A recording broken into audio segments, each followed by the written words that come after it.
السلام عليكم يا حلوين، ازيكم عاملين ايه؟ يا رب تكونوا بخير وبصحة وسعادة.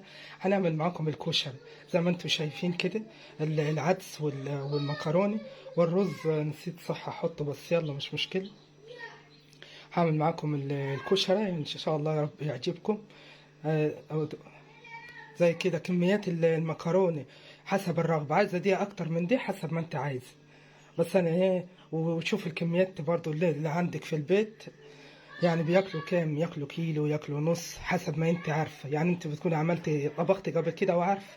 طبخت مثلا كيس مكرونه، عرفت العيله بتاعتك بتاكل كيس مكرونه، خلاص ما تزوديش عشان ما تضطريش ترمي كل حاجه في سله المهملات. اهو يا حبايبي، بسم الله ما شاء الله. حط الزيت كده. هنعمل الصلصه معاكم.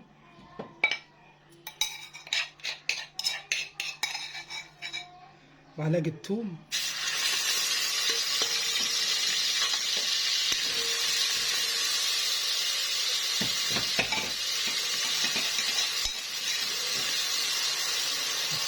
لغايه ما تدي اللون ده.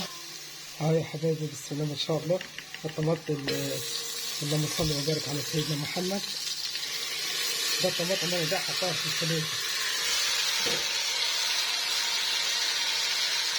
الطماطم حطها في الفليفل.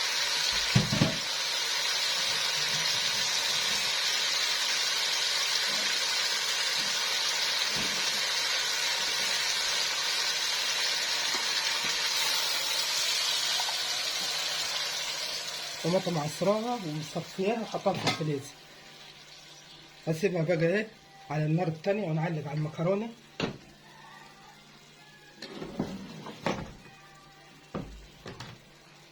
اهو بسم الله ما شاء الله.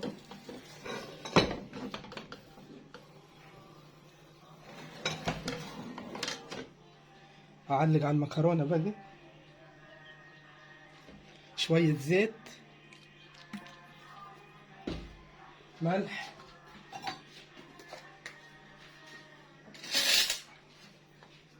يجي معلقتين ملح. تحيجيه كأنك هتحيجي الطبيخ.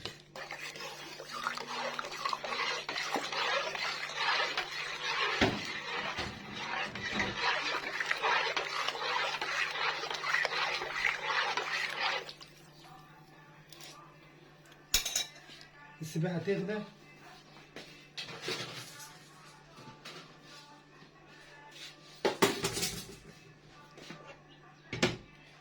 يا دوبك تغلي بس.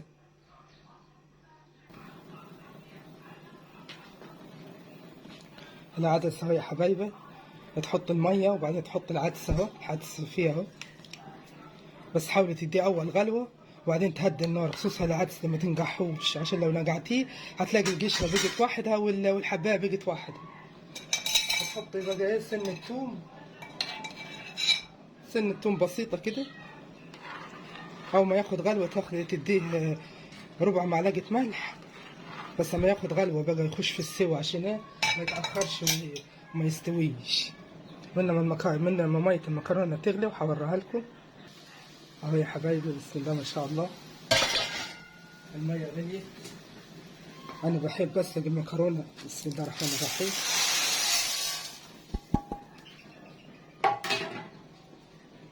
كمية المكرونة بحطها على بعض. في ناس بتحط كله على بعض، الرز مع المكرونة مع كله. بس أنا اللي عندي أنا بقى بيقولوا لك لا، عايزين كل حاجة واحدة، وهم يحطوا كميات هم اللي عايزينها. كمية مثلا الرز اللي هياكلوها مثلا قليلة كتيرة، المكرونة نفس الكلام. دول بحب أسلق اتنين دول مع بعض. اللهم صل وسلم وبارك على سيدنا محمد. وتسيبيها بقى تتسلق وأوريها لك. أنا مكسراها المكرونة دي 4، وهم اتنين بياخدوا سوا واحد يعني. مش ده تستوي وده لا. لا، هم اتنين بياخدوا سوا واحد.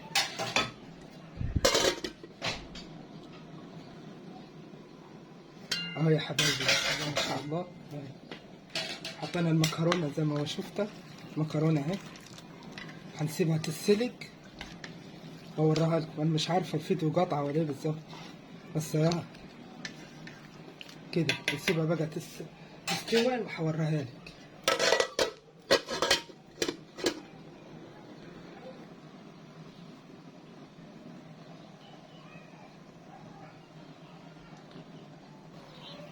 بسم الله ما شاء الله اهي بيغلي اهو. خلاص هو كده ايه هيدخل في السوا. اتهدى النار زي الشمع. هحط خلاص هو كده دخل في السوا. هحط شوية ملح كده، وبعد كده يستوي واصفيه بقى اكب المية بتاعته. في ناس بتحطه مع الرز بيستوي بس زي ما انا قلت لكم يا حبايبي، الجماعة اللي عندنا ايه عايزين كل حاجة واحدة، وهم يحطوا الكميات المناسبة اللي هم عايزين عدس ياما، عايزين مكرونة ياما، رز. الطماطم اهي يا حبايبي على النار اهي. هحط يجي معلقة سكر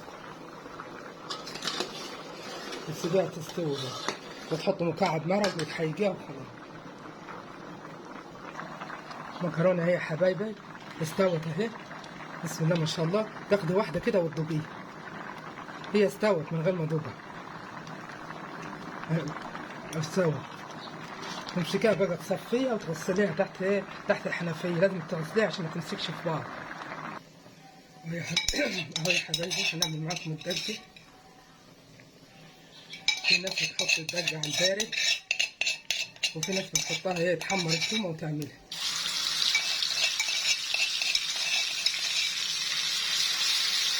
اللهم صل وسلم وبارك على سيدنا محمد. كده بتشوح الثومة بس كده.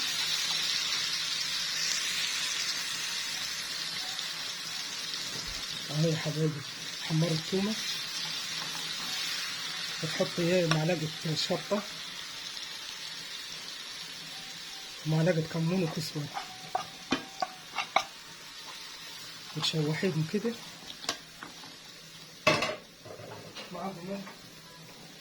معاهم فنجان خل.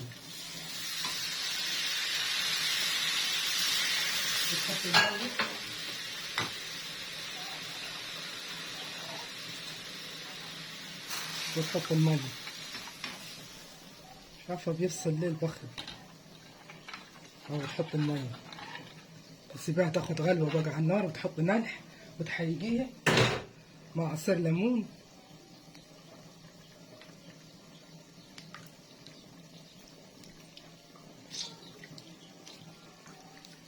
تسيبها تغلى وخلاص. وادي الدجة اهي. في ناس تعملها على البارد، التومة مع الخل مع المية مع الملح ومع الليمون والكمون والكزبرة، وتيجي عاملاه. ده اللي مش عايز يبقى حراجة جامد، اللي زي حالاتنا احنا الجماعة اللي عندنا بيحبوها نار، ده يمسكوا الشطة يغلوها على النار.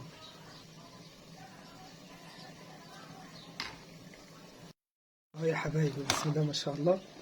البصل اهي تعمليها كده بايديك. تحط عليها رشة سكر كده، وتمرشيها كده بايدك. بعد كده تحط نشا. جربي بس الحركة ده هتلاقي بسم الله ما شاء الله عندك البصلة تحفة. بعد ما تقطعيها جوليان زي كده، تيجي عاملاها كده، تمشيها كده بيدك، وتيجي حاطة النشا زي كده، تعفريها بالنشا.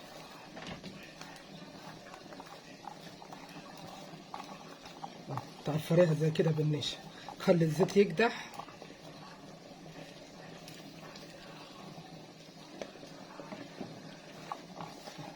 لما صل وبارك على سيدنا محمد. الزيت اهو نجربه. الزيت قدح اهو. بسم الله الرحمن الرحيم زي كده. ما تحطيش كميات كتير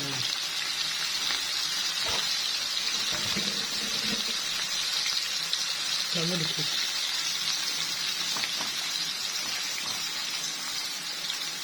وعينك على البصلة علشان ما تتحركش.